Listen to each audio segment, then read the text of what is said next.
Bluetooth.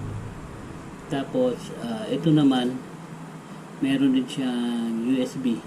Kung gagamitan nyo ng USB, pwede rin kahit na SD card. Meron din itong tuner para sa radio FM. So ito na yun. So subukan natin ikabit. So dito natin yan ikakabit. Itong slot na to, yung supply. Okay. Ito namang output ng audio niya.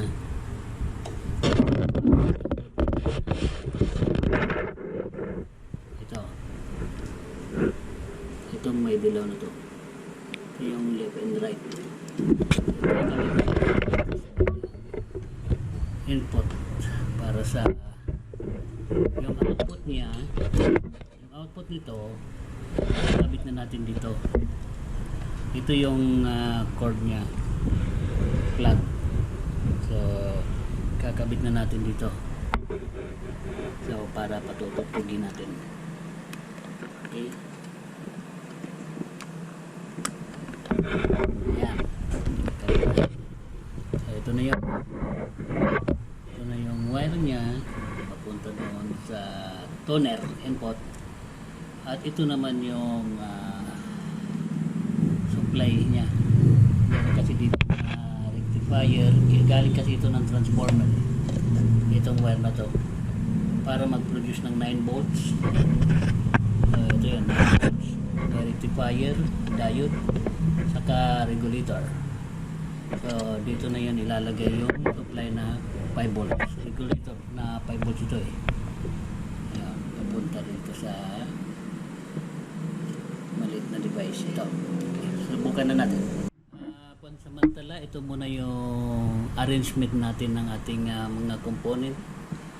Dito binitay ko muna sa clip para masubukan lang natin kung aandar. Okay. Ngayon, ito kasi importante dito, hindi tayo magkaroon ng short circuit dito kasi metallic part itong speaker. And then para ma-identify natin itong mga control knob na ito kasi walang label eh, hindi natin alam kung ano yan, volume ba, balance o ano ba yan. So ang gagawin natin, susubukan natin patutugtugin para isa-isahin natin pingitin yung mga control nang malaman natin kung ano yan. So far gumagana naman. So tingnan natin okay, so far gumagana naman siguro ito. Try natin i-activate.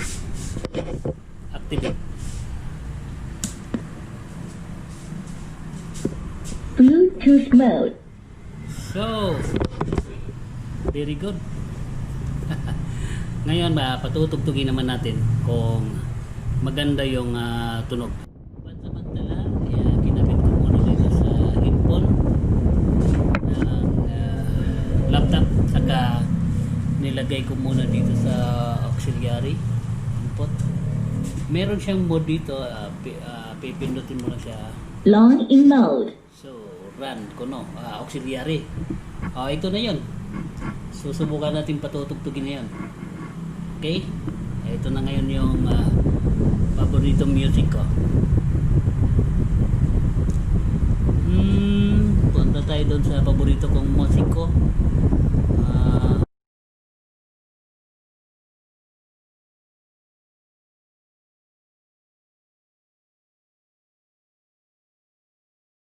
Ngayon, susubukan natin ang mic.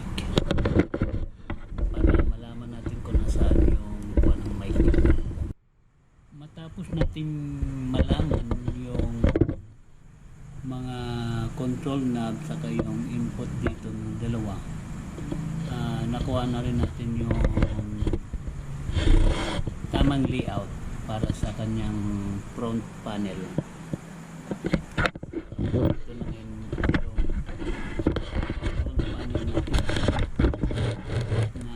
ko na rin at bigyan ng tamang mga posisyon o pangalan ng bawat control knob.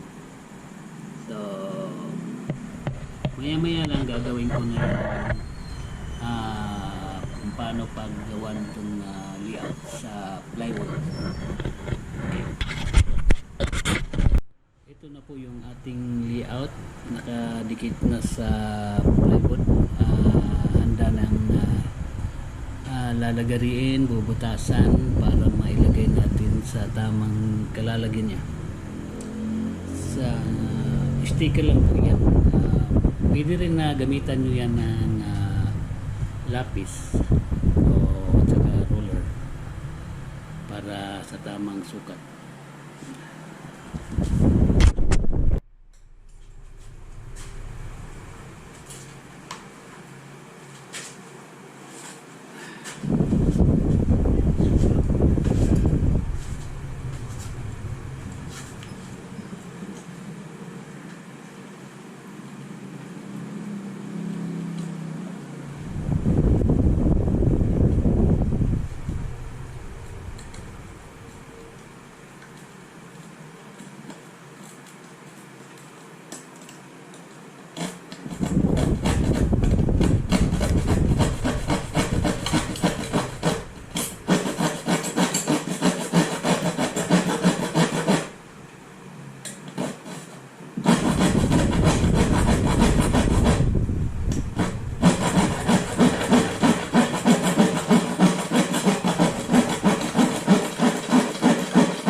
Okay. Papalitan na natin to ng sticker. Yung maganda. Ngayon, kailangan natin to palitan ng sticker. Okay. Ito. Saka ito. Papalitan nga ito na dagdag ng sticker.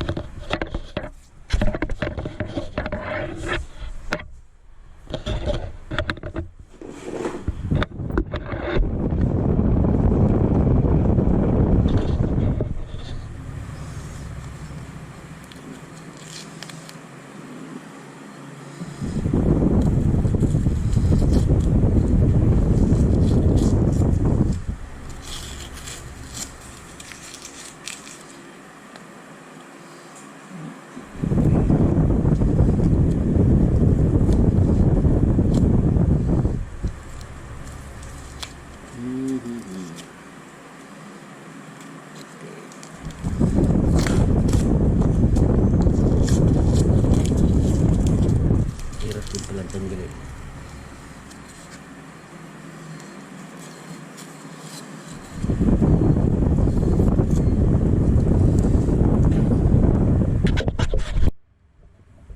Ito ngayon ang ating block diagram.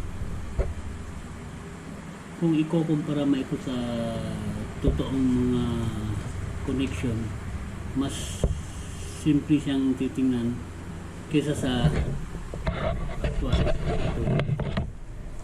Napakaraming component niyan na pag nakita mo huwag ka naman sana magpapanik. So, para maging simplify yung explanation natin, yung pagpapaliwanag, idadaan natin sa block diagram.